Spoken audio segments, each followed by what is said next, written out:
Good afternoon, everyone. Thanks for coming to this press conference that I've asked to be held so I can report on Bermuda's crime statistics for the year ending 31st of December 2011. And I think we've had enough time over the last 3 years, if you think about the spike in gun crime really occurring around May of 2009, rather than try to compare month to month and quarter to quarter on crime stats. We've got 2 or 3 years of data now to look at and have some confidence in terms of what the trends are and the messages that are coming out of that. In terms of an overview, 2011 saw the lowest recorded crime figures since comparative records were kept in 2000. With total crimes at 4,371, that's a decrease of 4.5% on 2010, which is an average of about 12 crimes a day. Crimes were actually reduced across 3 of the 4 major categories.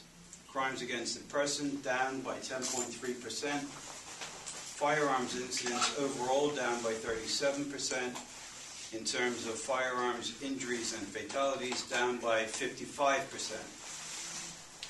Crimes against the community down by 13%, and in terms of crimes against property, they more or less stayed the same. There was actually a reduction by 3. Now, although the overall figure in crimes against the person is reduced, the headlines also include that there were 8 murders in 2011, and of course that's 1 more than what was recorded in 2010. 5 murders were firearms related, and 3 persons so far have been charged in connection with those crimes. Now, if you look a little bit closer at each of the major categories, starting with what's on everyone's mind usually, is firearms. The final quarter of 2011 ended up actually being the busiest period for the year for firearms incidents, with 14 confirmed and 25 unconfirmed incidents. That included 5 persons being shot and injured, but with no fatalities. This makes the yearly total 5 firearms-related murders and 11 firearms injuries. These 16 shootings represent a reduction of 55% compared with 2010.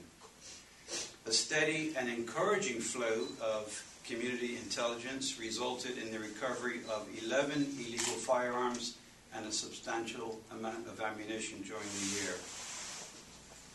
Now, since 2009, with the spike in gun violence, 28 cases have now gone to trial. That has resulted in 21 guilty verdicts and a conviction rate of 75%. That's 3 out of 4.